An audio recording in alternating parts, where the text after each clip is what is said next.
What's going on, guys? Welcome back to another episode with me, Tyson the Trainer. Again, I'm back. I'm going to be consistent. I'm going to be showing up because I have the time to do it and also because I love it. It's actually funny. I can't remember if I said this in episode 1, but I was very much falling out of love with the coaching side of things. And I was actually ready just to give it all up, to be honest. I thought, you know what? There's no point. I don't enjoy it anymore. Online coaching was getting quite hard. And what I realized is the reason I didn't enjoy it was because I was missing out on the key thing, which is the social aspect. I love in-person training, and specifically, I really love the group training now. For those of you that follow me on Instagram, you'll obviously see that I'm a part of the Yard Gym Carlton in Sydney, which I highly recommend you come and check out if you are someone who wants to be able to follow a group style training program. Now, look, I don't train like that. I actually do enjoy the cardio side of things. The weight training side of things, like I have my own structure, you know. With the Yard, it's just very different. They've got a cardio side, which is called turf. They've got a weightlifting side, which is called rig. And it's actually quite good structure in regards to being able to rock up, turn off your brain, follow something in a group setting that's still going to be personalized because the trainers are there. You know, you have one trainer on the cardio side of things, you have one trainer on the rig side of things. Usually I'm on the rig side of things because I do really enjoy my weight training. I like to teach good technique, I like to teach good form, and being able to watch over people and teach those side of things makes it really fun and enjoyable, and especially the group aspect side of things. As much as I love one-on-one PT, I also love the group aspect because I'm a very social person.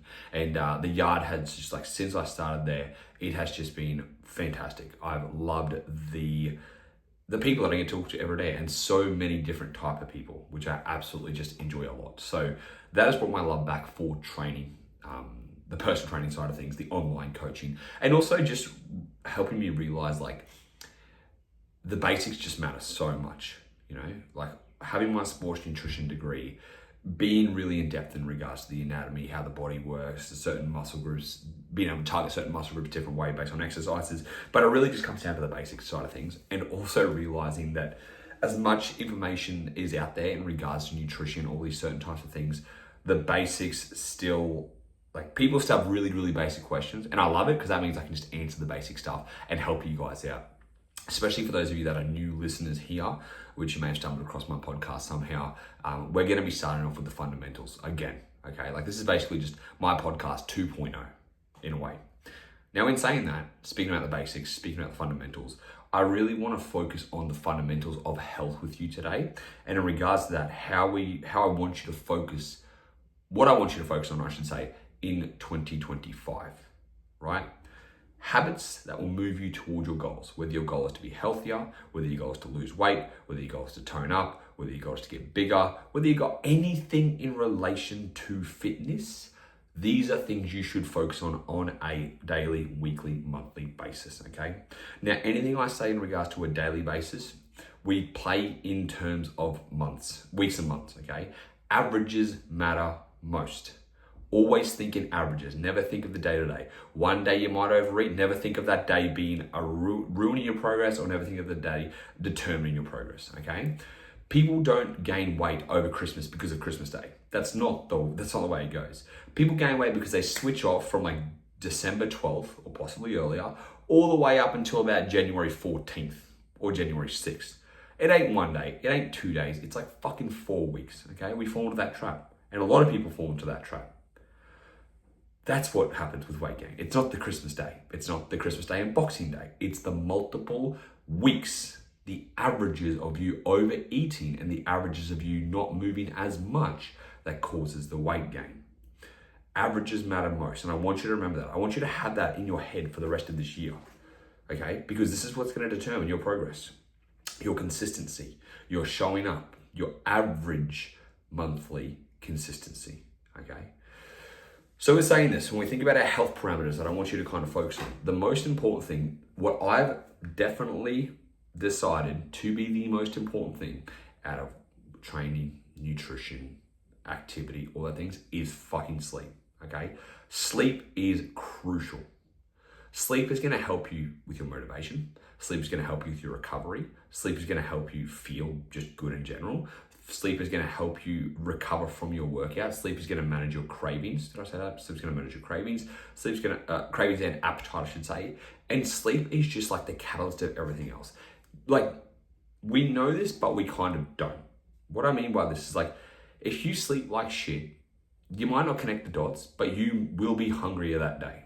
You'll probably choose shittier foods because you are low on energy. You'll have more caffeine that day, which will then affect your sleep later on, okay? You might not be able to train as hard. You might make really stupid decisions because you are tired, fatigue, all those things. Funnily enough, humans are the only animal that choose to sacrifice sleep.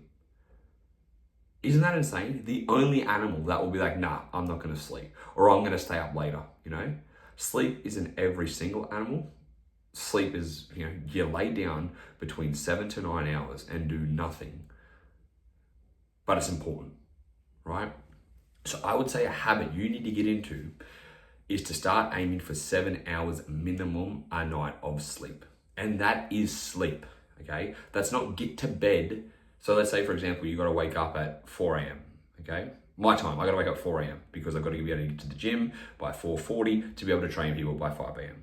So what does that mean? I have to be asleep by 9 p.m., okay? Now this is the minimum. This is what I'm talking about, the minimum. So if I wanted to get a minimum of 7 hours, I have to be asleep by 9 p.m., which means I should probably start winding down about 8 p.m., right? When I say winding down, turning off the TV, cleaning my teeth, fuck around to get into bed, have a look on Instagram for like 15 minutes. By 8:30, I turn it off. I've got half an hour to either listen to an audiobook, read a book, do something to give myself time to fall asleep. I'm not someone who can fall asleep like this unless I'm pretty tired, okay? It annoys me that I wish I could sleep faster. Ideally, sleeping faster would be fantastic. Like if I just close my eyes and go to sleep, amazing. Unfortunately, I can't. And I know things that affect my sleep. Having caffeine later in the day, exercising later in the day. So annoying that exercising later in the day affects my sleep. And also coaching in the evening affects my sleep because I'm still buzzing when I get home. I'm still wired. And so with that, I need to be able to manage those side of things to be able to get a good amount of sleep. Again, the minimum being 7 hours. So I work back from that, okay? So for you, think about what time you have to wake up in general, what time you should be going to bed in order to get a minimum of 7 hours. Now again, you're probably, most likely, you're gonna need more than 7 hours. They say between 7 to 9 hours. For me, 7.5 hours seems to be the sweet spot. If I get 7.5 hours, I feel fucking fantastic. 7 hours, like I'll get through, like I'm like, yeah, sweet. But for some reason that half an hour, like fucking makes me just ready to rock and roll. 8 hours, I don't need 8 hours, right? 9 hours, my partner sleeps 9 hours. If Angie and I go to bed at the same time, she will literally wake up later than me because like she just needs the extra rest. Like everyone's gonna be different and you need to know. And before you say, yeah, I can get away with sleeping less. No, you fucking can't, all right? You can't. I'm pretty sure, what I heard the statistics, people who need less than 7 hours of sleep, I might need to double check this. People that need less than 7 hours of sleep, the percentage of that is the same percentage of someone getting struck by lightning twice. Right? And the chance of you getting struck by lightning twice is, I don't know what the fucking percentage is. There's very rarity of those people that need less than 7 hours sleep. Now, finally, when I tell people this, they go, yeah, I actually don't need that many hours sleep. When I sleep more than X hours, usually I'm pretty tired. When I wake up, I feel groggy. Yes, because you are in sleep debt. And you can't make up the sleep debt. But your body's fucking tired. Like if you sleep longer than you have been, you are going to wake up feeling groggy because your body's not used to actually getting good sleep. And probably because you've been undersleeping so long, you're like, holy shit, like, okay, I feel really tired. Maybe I don't need this much sleep. Yeah, you do. You need to do it for a fair bit for you in order to catch up. Might be a few days, might be a week or two. It's actually so shit that you feel like shit when you first start to sleep more, but that's just because your body's like, I need the time to recover, right? Now, this is very hard for me to manage my sleep, and I was trying to work on it last year. Things just got out of hand and I really gave my sleep sacrifice and I paid for it. Like you can see, a lot of you don't watch the YouTube video, but you can probably see in my stories possibly, like, look, I have no hair now. It was a very stressful year for me last year. Not saying that like the stress caused me to shave my hair off, but it was causing baldness and I was actually getting grey bits in my hair. And I 100% know it is from stress and it was from lack of sleep. You know why? Because they're easy way to kill people. If you want to kill someone, you put them on a large amount of stress and you sleep deprive them. That's what they used to do in like the torturing side of things. They wouldn't let you sleep because you fucking get delusional, and then stress you out because your cortisol is always high. And with high cortisol, like there are things that are going to be released in your body. The high stress amounts, they'll fucking kill you. High cortisol, high blood pressure, all those things. So managing your stress will have a knock-on effect to managing your sleep, I should say, will have a knock-on effect to everything else, including stress, to be honest. Like it'll definitely impact your overall stress levels to feel better. So I want you to make that your key primary focus. If you are a parent, I understand. Don't take this with what I'm saying, all right? I understand you're a parent. You got to do what you got to do. I'm not going to say you better get your sleep. Like, fuck, you just got to survive as a parent, okay? Anyone who's not a parent, you got to work on this, okay? Again, there are outliers, not just parents. If you're a shift worker, I understand it's very hard for you. You've chosen a role that is well needed in this world, and you've got to do what you got to do, okay? But like, just try and get as much sleep as you can, no matter what, whoever you are, okay? If the context of yourself allows you to get a minimum 7 hours or more, I would highly recommend you do that, okay? And getting a good sleep routine is gonna be the key criteria. So I'm gonna talk to you about how to create good sleep hygiene. This whole episode's about sleep. Why? Because again, like I said, it's a fucking important pillar. I actually didn't think this whole episode was gonna be about sleep, but I'm like, you know what? I'm on a roll. I might as well just keep fucking talking about sleep. So you know, or so you understand that it's fucking crucial, okay? Good sleep hygiene. Number one, having a consistent wake up and sleep time, okay? Not like I go to bed exactly at 9 p.m. every night and I wake up exactly at 5 p.m. You can give yourself a bit of a range here. So it might be between, like, you know, you got the hour range, let's say. Between 9 and 10 p.m. you go to bed, and between 5 and 6 a.m. you wake up. You try and keep it in quite a short range because the body likes routine, okay? Now, in saying this, a lot of you are like, oh, but I go out on the weekend. Yeah, it's going to be different, right? But you want to try and do as many days as possible trying to get consistent wake up and sleep times. So if you go out on Saturday night and you stay up all night or whatever it is, and you sleep, let's say you go to sleep what time you're supposed to wake up, 5 a.m. You better make sure on Sunday night you fucking go to sleep at the right time that you're supposed to, so you wake up regularly, okay? You could also technically shorten your sleep. So let's say you go to bed at 2 a.m. All right, you stay up Saturday night, you go to bed at 2 a.m. Wake up at 6 a.m. So still within that hour range where you're supposed to wake up 5 to 6. You got 4 hours sleep. You're gonna feel terrible, 100%. Go outside, go get some sun, okay? Set your circadian rhythm. Go get a coffee, do whatever. Go have a nap during the day.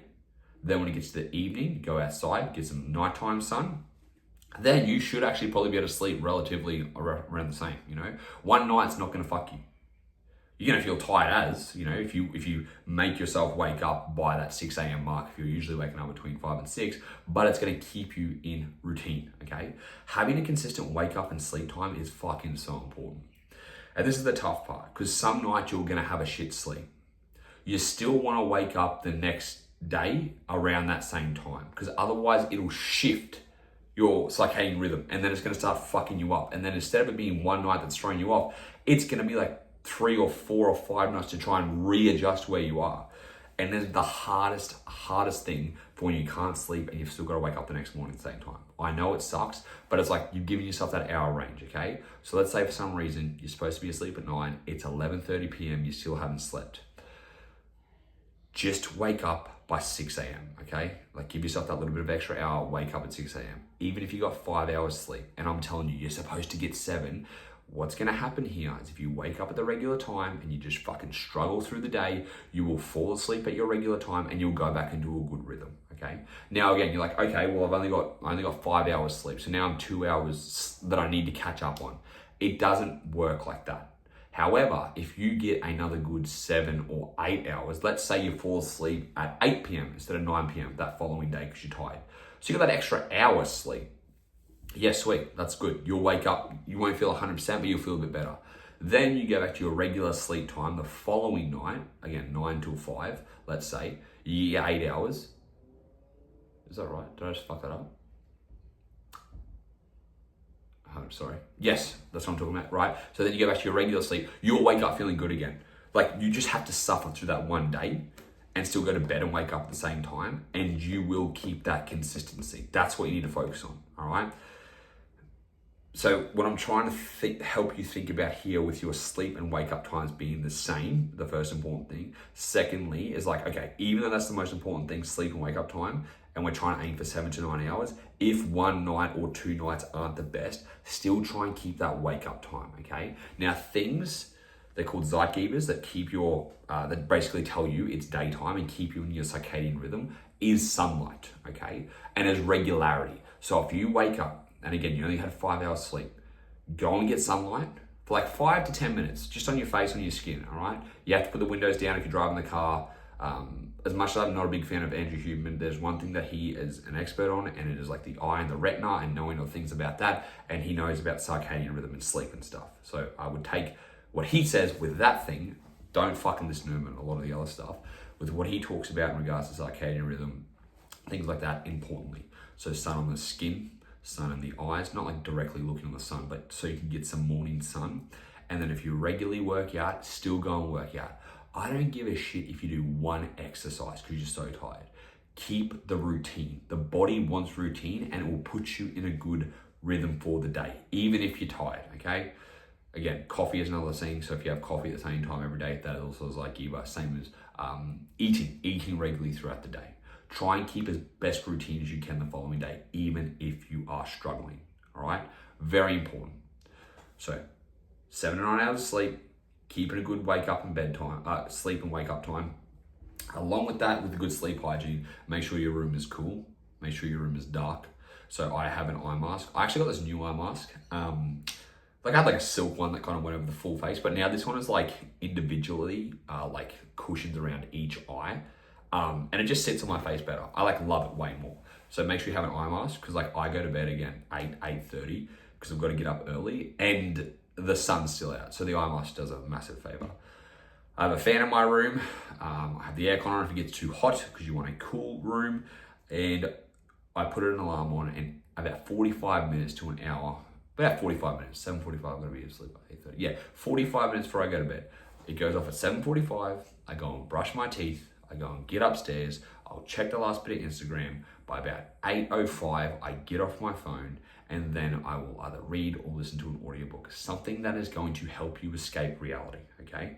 The reason escaping reality is important is because you can get stuck in your head, okay? You can think about things, you think about your day, you're stressed out, life's happening, sometimes you just can't stop thinking, so you've got to escape reality somehow, okay? Whether it be reading a fiction book, whether it be listening to a fiction book, whether it be doing a like Sudoku puzzle. My partner Angie, she practices her Italian at night, like using Duolingo. What else could you do? Brain dumping is really good too. So writing down, like if you're stuck in your head thinking about a bunch of shit, write it all down, get it out of your head. The more you get it out of your head and onto paper, the less you're going to stress about. Because you might have a to-do list, you might be thinking about X, Y, Z. Write it all down, whether it be in your notes app, whether it be on your on a piece of paper. Get it out of your head, okay? If it keeps going around in a circle, get it out of your head. That's a really good thing to do, brain dump. Or even just fucking diary. You know, if you had a shitty day and you want to get it out, write in a diary or type it out, do something, all right? Any way you can escape reality at nighttime to help you fall asleep is gonna be really, really good, all right? So good sleep hygiene, cool room, dark room, comfortable, you know, good pillow, good blanket.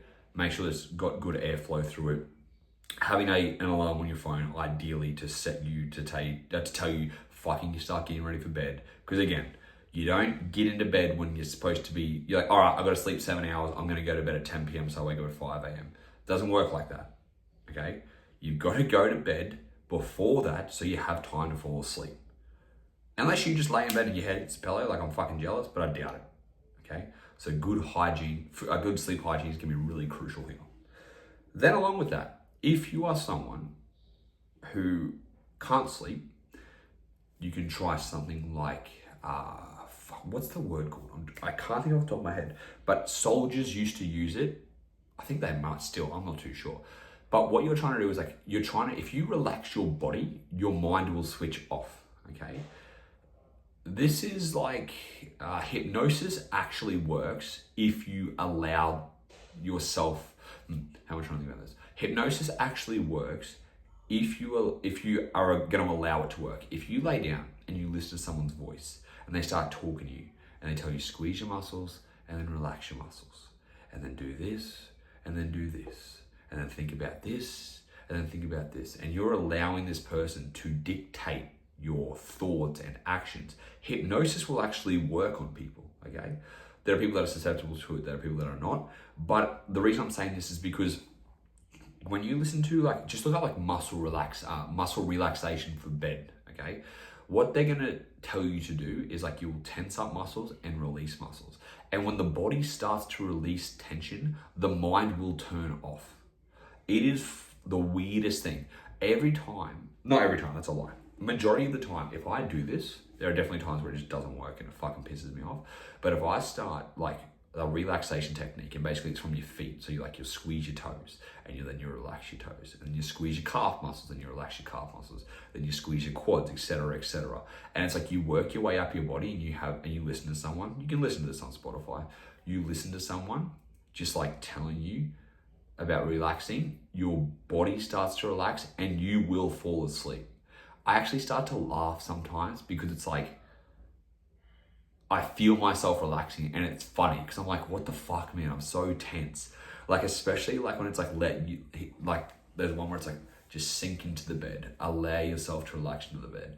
And when I finally relaxed, if you're watching this on camera, close my eyes, and you finally relax and you let yourself sink into the bed, I just start to laugh because I'm holy shit, I can't believe how tired I was. And then it's you just start to release and you just start to fall asleep. It is such a great thing. Then you've got Andrew Huberman that talks about, is it NSDR, non-sleep deep rest, which you can kind of do before bed too, but it's all about relaxation techniques, right? You can also try and meditate before bed. There are many different things you can do to fall asleep, but look, the muscle relaxation technique for me has been a game changer, and I highly, highly recommend that, right? Trying to do that, again, trying to find an audiobook or a fiction book that you can use to escape reality. I'm someone who, I'm not a big fiction reader, and I'm always I'll just read nonfiction. But then I just get too stimulated and I want to write down ideas or I want to do stuff, and then I can't sleep. I'm well, fuck, that didn't work. So trying to do that would be a good idea, to look for a fiction book, something that's going to switch your brain off. Escaping reality is the easiest way to fall asleep. It is tough, but it can help, all right? I don't want to overload you guys with a lot of stuff today. So I don't want to keep going to more and more detail, but I want to give you the basic things that you just need to understand. So you need 7 to 9 hours of sleep, okay? You need to make sure you have a regular wake up and go to sleep time, which means you should set an alarm before you go to bed. And then if you end up not going to sleep on time, you should still try and wake up within the hour, even if it's a big night, whatever it is. Then in the morning, you try and get some sun on your skin. Not immediately when you wake up, just as soon as you can, basically, you know? Even if you're just walking down the street and it's sunny on the street, just make sure you walk in the sun. Then, if you exercise in the morning, keep exercising in the morning. Keep that regularity more than anything. So waking up and going to sleep as regular as possible. From there, creating good sleep hygiene. Dark room, cool room, eye mask if you need it, airflow if you need it, comfortable bed, comfortable pillow, okay? If you need white noise, have white noise. If you need no noise, have no noise. These things are important, okay? And then again, escape reality. Audiobook, normal book, playing Sudoku, practicing a language, muscle relaxing technique, any of those things can help you fall asleep and get regular sleep. I'm telling you, use this as your foundation habit. This is my foundation habit. This is what I'm going to be focusing on, because I know it's just going to be a catalyst for everything else that makes my fucking life easier. When I have good sleep, I've got good energy, my appetite's regulated, everything else is good. You know you feel good when you do this. So I want you to focus on that, okay? That is the episode today, my friends. Very simple, very important. If you like the episode, make sure that you do share this on Instagram and give me a tag. I would really appreciate it. Again, I'm just glad to be back. I'm having fun again. It's very I just love being back. I appreciate you guys for listening. Until next time, I'll speak to you then.